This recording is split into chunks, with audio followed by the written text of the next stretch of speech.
Hi guys, and welcome to All for Hunters. We're here in Nebraska to visit the factory of Hornady, one of the leading factories in the world in ammo manufacturing. We will learn how one round of ammunition is actually built and what makes it one of the best ammunition manufacturers in the world.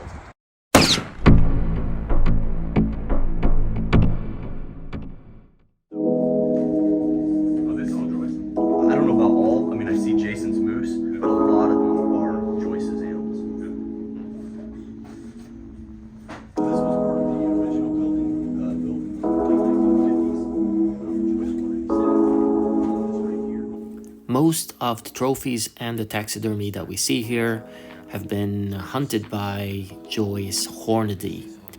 The accolades we see here are all for him and his company, and this is what the man, Joyce Hornady, looked like. Yep.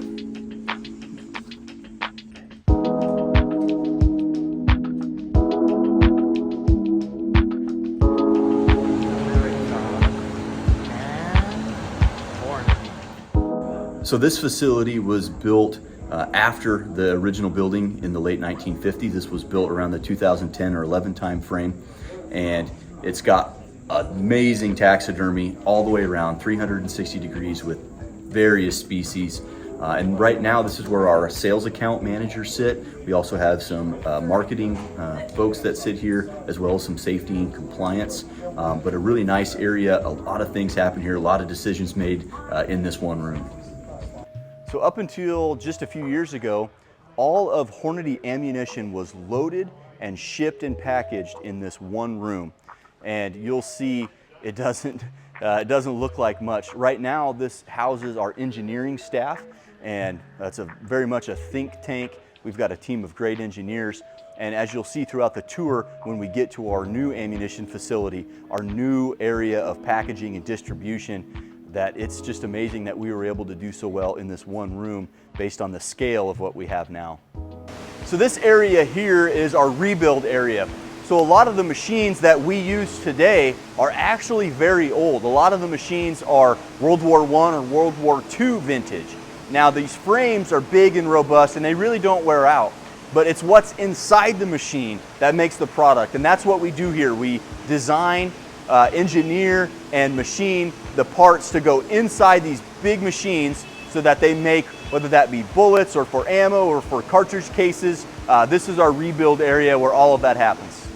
So this is our cupping area, and a bullet starts as flat strip, and the thickness and the diameter of that strip is really what dictates how thick the bullet jacket is.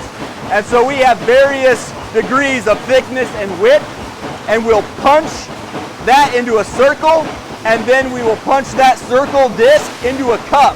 And once we have that cup, we'll use it to draw out the bullet jacket. And the beautiful thing here is we get about 60 to 65% of the usable product, but there is some scrap.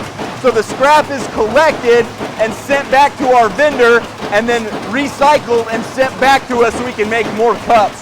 So in every process, we're really trying to maximize the efficiency and produce as small amount of wasted product as possible. So here we have some lead. Now lead always has been and always will be one of the most ideal materials outside of gold to use as a bullet core. It's very dense and it's easy to work with. And we go through a lot of lead. We get our lead in 1,000-pound pigs. We used to get it in smaller ingots, but it's just much more efficient for us to get these 1,000-pound blocks in. And because they're so dense, that's about a truckload worth of lead. We've got 3 different leads we use. We use pure lead, which is really great for like muzzleloader products or pistol bullets. And then we have a 3% antimony lead. And antimony, an element on the periodic table, you add it to lead, it makes it harder. And so we have a 3% that we use for almost everything. And then our last lead we use is 5% antimony, and that is the hardest lead that we'll work with. That is really great for, say, dangerous game bullets. But again, we get it in these 1,000-pound pigs. It's very heavy, very dense, and then we take it into our lead working area to get it ready to prep. So here we have a lead pot. Lead gets in there and it's melted. Any of the impurities as it melts rise to the top, and then that's screeded off. And then the lead is pumped from the bottom into these water-cooled billet forms. Once we form it into a billet, it looks like this, and that's really a necessary step so that we can get it from raw, large chunks of lead into a usable piece so we can go to our bullet process.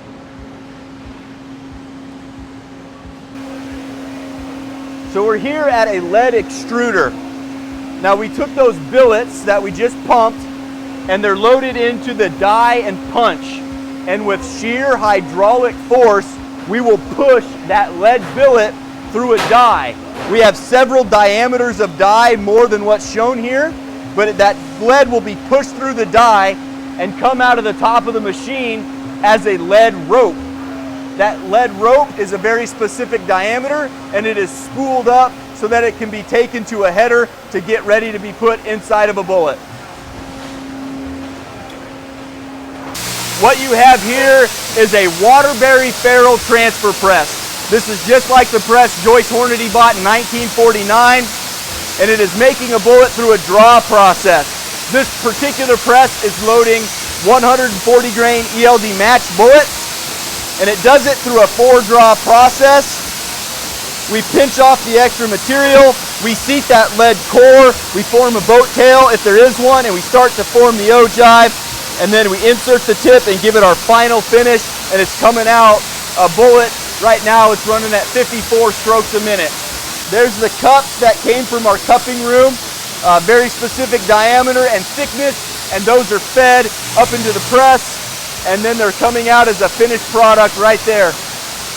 Every time the press goes up and down, you get a bullet. Standing here at press E2, and we have some examples of some bullet groups that were fired at 200 yards off of this press. You know, every press operator is very proud of what they do. That's something that separates Hornady from other manufacturers. The people who make our products use our products, and this is some amazing groups that he shot off of this press. So traditional cartridge case manufacturing is actually very similar to bullet manufacturing. It starts life as a cup and it goes through a draw process. Now there's a limit to how much you can draw brass, right? Brass is an alloy of copper and zinc, and it can work harden. So we'll start with the cup, and we'll take these traditional machines and draw it out, and then we'll have to anneal it to soften the material, and then we'll draw it out some more. We'll put a shoulder on it if necessary, turn the case head, and should be a finished product.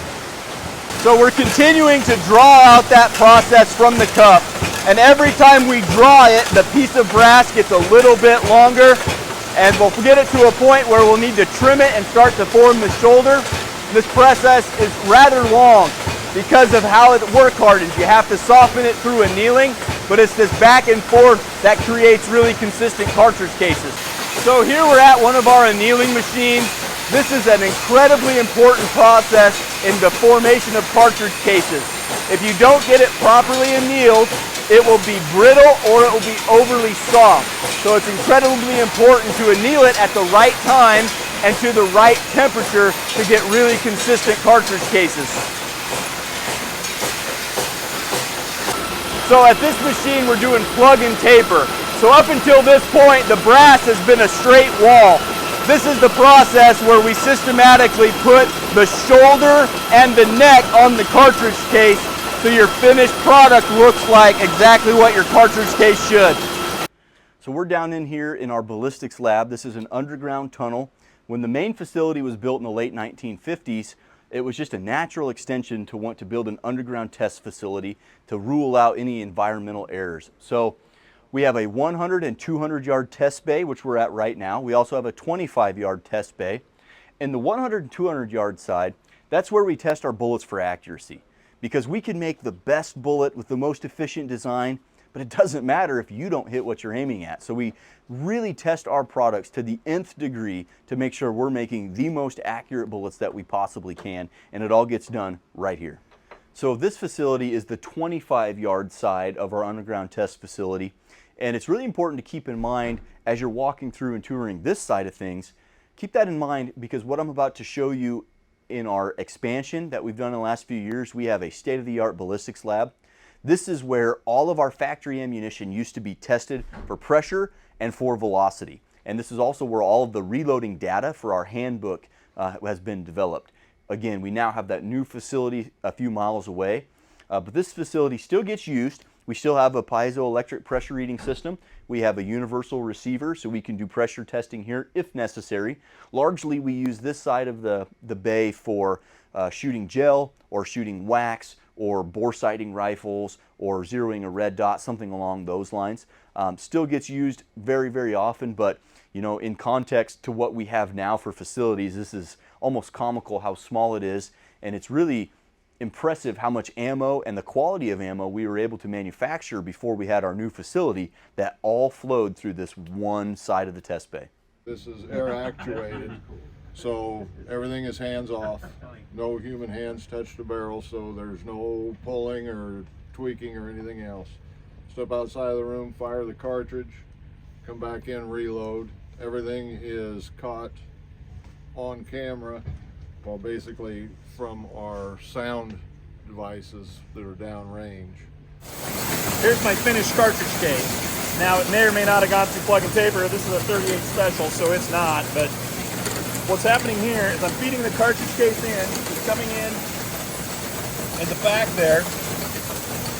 Sorry, it's coming in right here. It goes in, mouths down, over an arbor. We come in, we pierce it, and the flashing actually goes through that arbor so it doesn't stay in the case. Then it's going to rotate to the back, and the very back of this machine there's a flapper. And that flapper is putting in a primer, and so it'll put in the primer, seat the primer, and now I do have a finished case that's ready to load.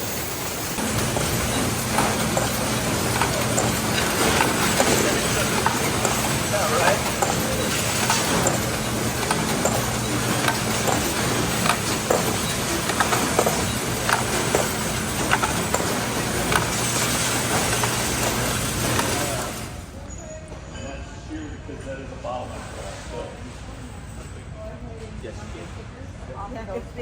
Cada una tiene su caja. So we'll go ahead and have them just go ahead and pull the stickers off of there.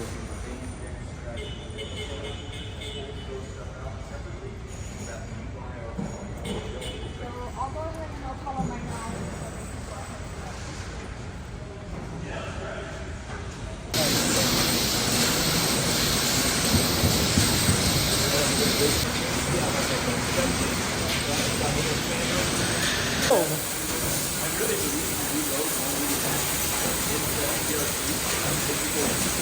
And it gets them up in this track and orients them, the bullet will naturally fall down. And so it'll spit them out, fill these tombstones, come over, pull the box, shove the ammo into the box.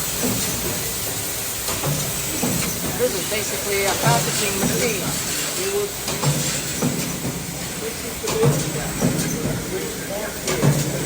10-hour shifts. So they might work 11, so not quite 3. And then we work 7 days a week, not every week.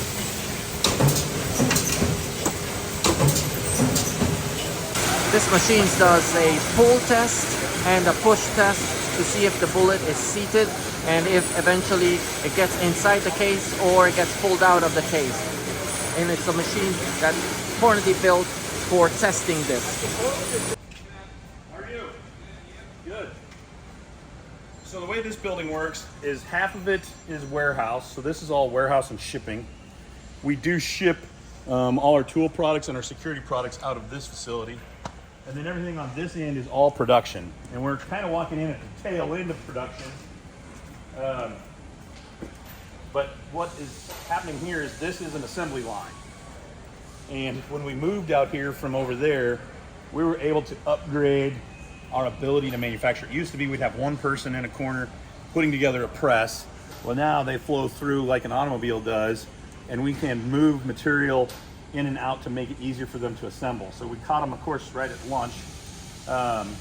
But there you'll see lock and load APs, which is our progressive press, and on the right is our classic press. Those are coming through, and they'll come through and get packaged. This happens to be die assembly, and they're all at lunch. But you'll see we have a lot of different parts, and this is all gravity fed towards die assembly. So she's back here doing die assembly and putting them in boxes. 9mm taper crimp dies.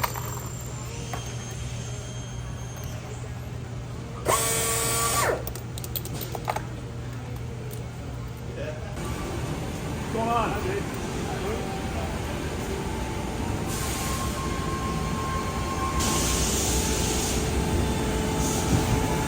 So this is where we make die sets, and these machines are some of the ones that I was talking about that we were able to upgrade substantially. So we're feeding in a 7/8 bar stock, comes into the machine, and the best part about this machine is you'll see we do have an operator over there, but he's got, how many machines are you running? Just these two, but he doesn't even have to stand here. It's gonna come in, and it just moves the part, but it's coming in, it's moving that bar stock in, it's working on one end of the part. When it's done doing the work on this part, it's gonna cut that die off, transfer it over here, and if you look over here, it's doing more work on this end right now. This does the operations that used to take 4 different machines to do. So our throughput on dies went through the roof, and our cost went down because you didn't have those different operations you had to move through. Here's the tombstone.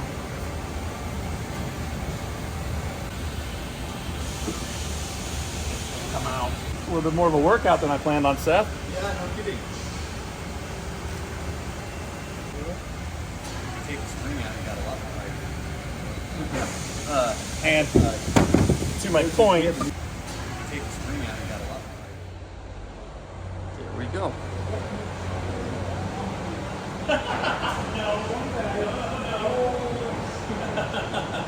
There's a note, no Franco on there. Oh, I see. Yeah, right. Everything of this is going to Helmut in Germany.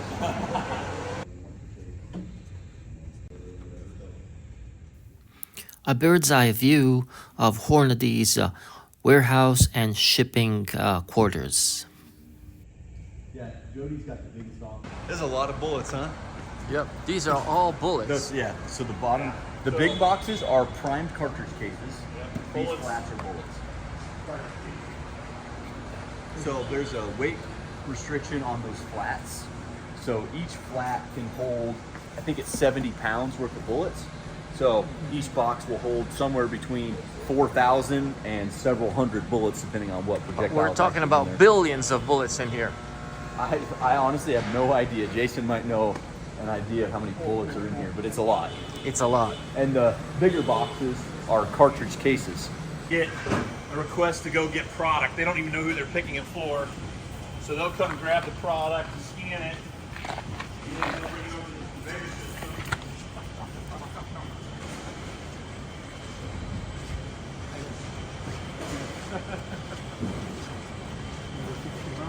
system. Label each carton, and this is when it's being assigned to a customer. So at any given time, we can pick 9 different customers. So then it'll go up to what we call the racetrack, and it'll sort it and shoot it back down where the palletizer is. The palletizer will then scan it again to the pallet. So we know where every single carton of ammo or bullets or whatever we're shipping goes. And then you'll also see we've got cameras above each palletizing station. So we can track. So if anybody ever says, hey, we're missing 5 boxes, we can go look at the film. I mean, you can still find ways to human error things, but we try to eliminate as much of it. You know, in that tunnel that was built in the early 1960s, we shot all of our bullets and all of our ammo and did all of our R&D in that facility. And at the time, it was state-of-the-art. Well, the times have changed, and I want you to remember what that facility was. Remember the pressure reading equipment that we had there, and then see how it compares. Fasten your seatbelts. Yeah. Yeah, you guys can please go in. Yeah. But we won't get even close. We have to be able to get the scope of what's going on. But past that, So the first 3 doors you see here is a 25-yard or 25-meter range. where we're not really worried about what happens downrange, but what we're looking at is just the pressure and velocity. Bay 1 is shot shells, Bay 2 is pistol and revolver ammunition, Bay 3 is kind of a short barrel rifle, or anything we're not going to shoot for accuracy. Bays 4 and 5 is where we have our 100-meter tunnel. So we're doing pressure, velocity, and accuracy. So downrange we have microphone array that will measure the group size for us. We don't shoot anything on paper anymore. This is a 6.5 Creedmoor. So what we have here, a simple 5-shot test. What this is just a powder assessment. It's not a full lot assessment, but it's just a production test. So what we're looking for is target velocity, or maximum average pressure, and we'll shoot 5 shots. We'll look at the summary, the averages, to make sure we're within tolerance of velocity. We have our pressure well under the limit. Our time here, action time, we're looking for hang fire, delayed ignition, well within spec. That we're manufacturing feeds, fits, and functions in a variety of platforms. So we need short barrels, we need semi-automatic, bolt guns, lever guns, single shots, suppressed, unsuppressed. We need to have literally every single conceivable fashion of firearm to test through. And so a lot of these firearms are just for that. They're for function testing, whether that be looking for velocity or accuracy, or just plain, does it fit in the magazine, does it function from that magazine. And so we've got a lot of history in here in the various configurations. Just check what's happening. Not so real. Yeah, shot that one. Yeah, so you shoot them on the shoulder, The guns, yeah. and you have to put a scope on that. Of course. Well, there is one sample of every gun I've ever wanted to own. I wish this was my safe. No problem. Yeah, I mean, this is cool. Probably looks familiar. 1984 and 6.5 Creedmoor. Yeah, a 1919 machine gun, chambered in 6.5 Creedmoor. Why not? Why not? That was probably Matt's Friday project or something. It was a collaboration.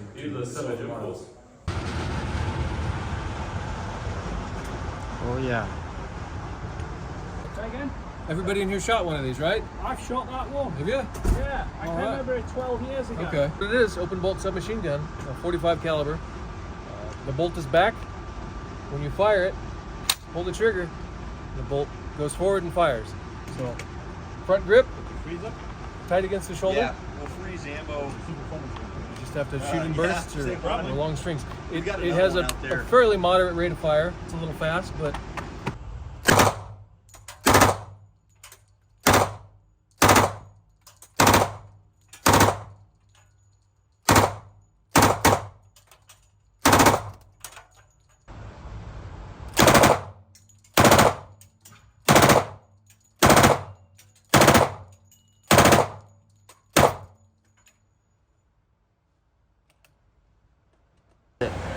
You guys have now seen the whole damn place. The only thing I have left is if there's no one in that conference room, This concludes our visit at the Hornady factory, the largest independent bullet manufacturer in the world. Please continue following allforhunters.com.